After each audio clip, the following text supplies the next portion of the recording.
Visi matė, kas yra stipriausia komanda Lietuvoje, tai šiandien mes tą įrodėm savo žaidimų ir rezultatų. Todėl,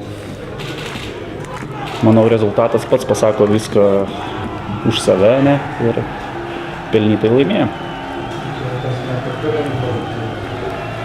Negalima sakyti, kad rungtynės buvo lengvos, tiesiog galbūt iš rezultato taip atrodo, ne, kad 4-0 ir rungtynės buvo lengvos, bet jos iš tikrųjų buvo sunkios ir tie įvarčiai taip lengvai nekrito, galbūt kaip atrodo iš šono.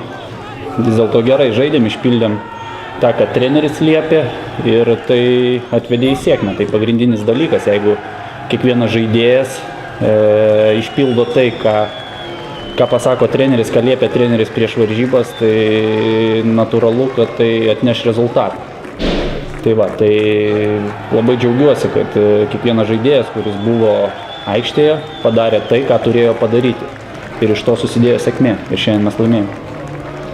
Buvo kažkokie nurodymai specialūs?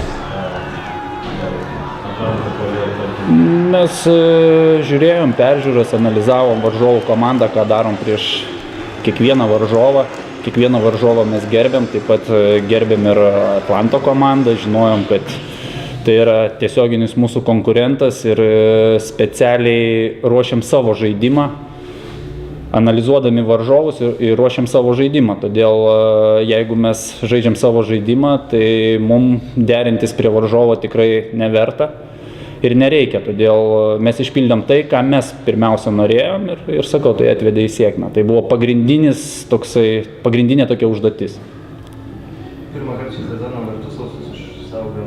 Na taip, džiugu, kad Armantas su sausais vartais išėjo iš varžybų ir mums gynybai, aišku, gynybai reikia laiko susižaisti ir kad geriau ir stabiliau žaistumėm ir atrodytumėm, bet viskas su laiku, aš manau, ir padarėm šiandien ne tiek daug klaidelių, tačiau jų buvo ir yra ką taisyti ir mes visi tą suprantam, todėl šiandien mes galim pasidžiaugti už rezultatą, o žaidimą dar reikia gerinti, nežiūrint į tai, kad 4-0, bet svarbiausia, kad mes šiandien, pasikartosiu, parodėm, kas yra čempionas, kas yra lyderis ir kas bus pirmoje vietoje. Top Sport lažybos. Top Sport.